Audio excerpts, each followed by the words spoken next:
Welcome back. Tracy Moffett returning to the show from Tracy Moffett and Associates on this beautiful Monday afternoon. How are you? I'm good. I am so happy that the sun is out. I was just saying in the green room, it doesn't matter to me how cold it is. If the sun is out, it just makes all the difference. It does, and the elevation of the mood is quite something, and it's supposed to be like this for a while, so we can enjoy it. That's good. That's good. Speaking of spring and good weather, a lot of people either are putting their houses on the market this time of the year or are looking to buy a house at this time of the year. We're talking today, excuse me, about 5 tips everyone should know about new home construction. Yes, that's right. You know, with spring being around the corner, people are thinking of moving.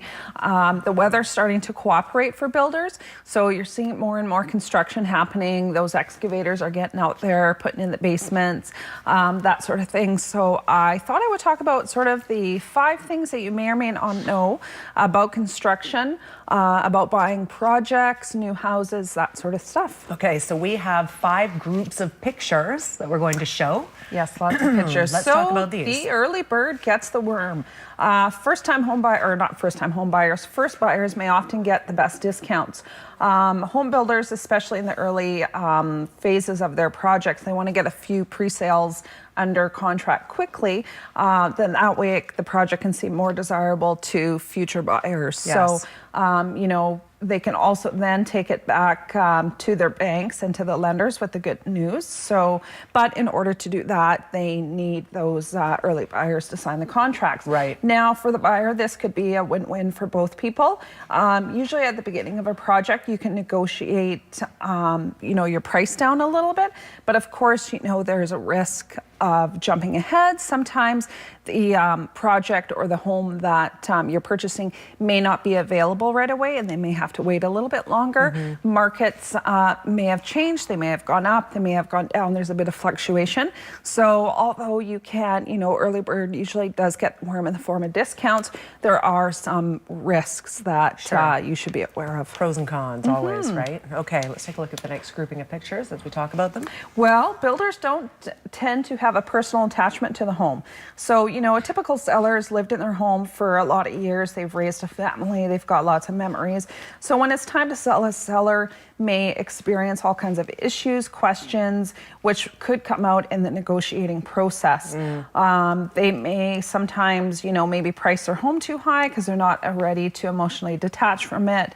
Or they may want to know more about you, what your plans are for the property.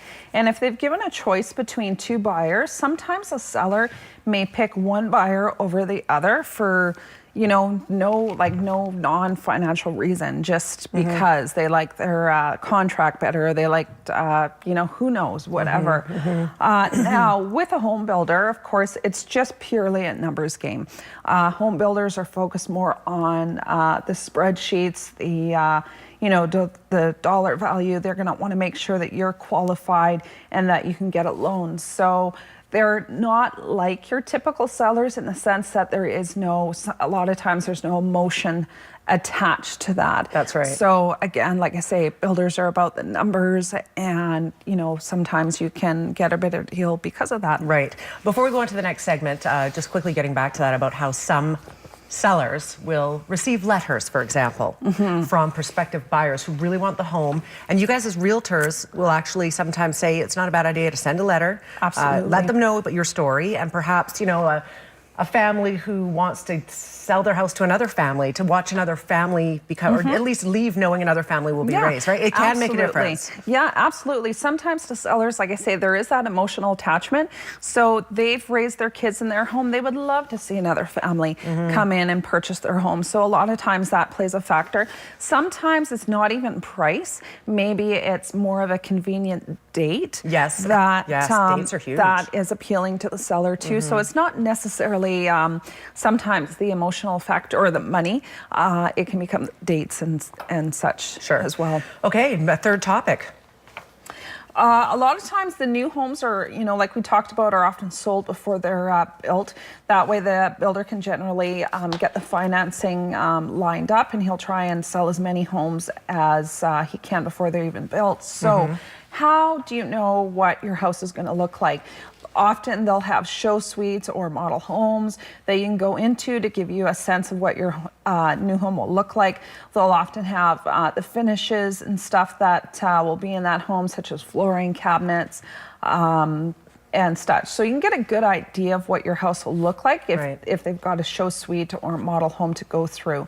Now, again, just having said that before, that be aware that if there's, like, say there's 100 homes in the community, they're not all going to be available at once. Home builders tend to release homes in phases.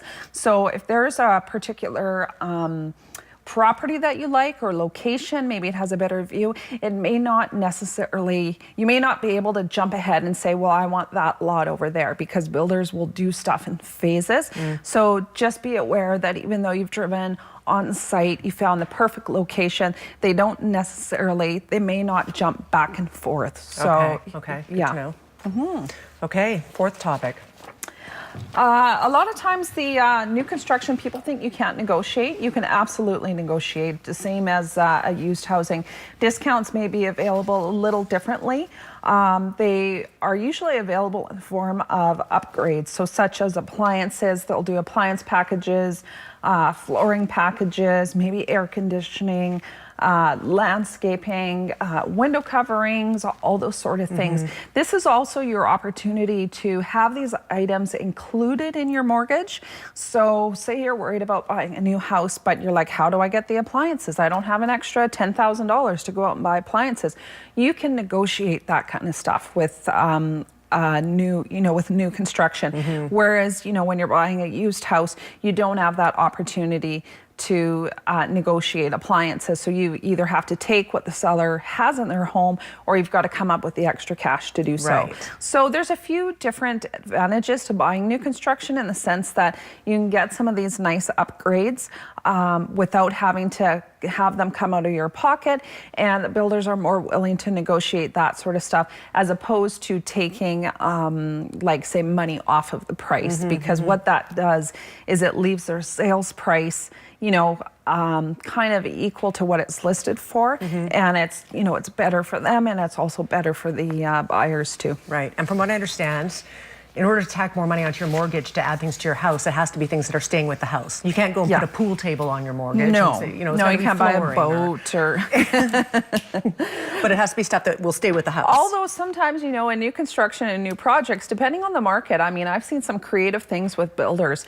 Builders I've seen offer cruises, they've offered trips, they've offered cars. Really? They've offered to buy down your interest rate. So new construction, you can really get creative. Sure.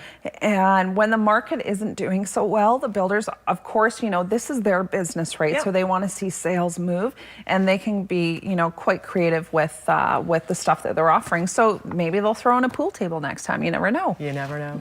We have one more topic before the segment's over. Now, a lot of times these projects sometimes may not appear on your local MLS system.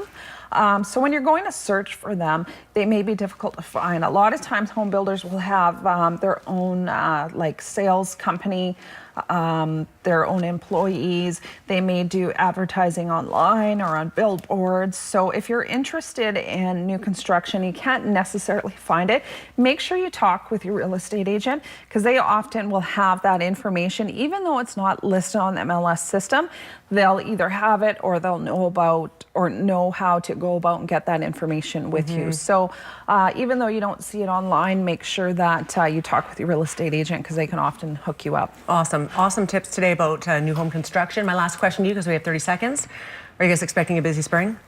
You know what? So far, so good. I got no complaints. So hopefully, if things continue the way that they're going, we should have a better year this year than we did last. So that's good. And Kamloops has always been, a slow, steady pace. We haven't had the huge peaks and valleys like some other markets. So, I mean, Kamloops is a great city. So, would it be a fair assumption to make that once we see the snow gone, we're going to see more houses on the market like that? Absolutely. Kamloops is a very wait-and-see community, especially when it comes to weather. It's very weather dependent. Sure. So once the snow tends to break and things get a little nicer out there, definitely the phones will start ringing and there'll be more inventory coming up. And I know that frustrates a lot of buyers, but I keep telling them, just wait. We're going to see a lot more houses and condos and inventory coming on the market. So yeah, it's just it'll be good. Yeah, and next couple of weeks looks like that's when a lot of the snow might be melting. That's how it's looking with the temperatures. So Tracy, thank you for being here today. You're welcome. Tracy Moffett and Associates, you can certainly go to her website. You can also phone her and she will get back to you, certainly with that phone number on the screen, 374-1461. Quick break. We'll be right back.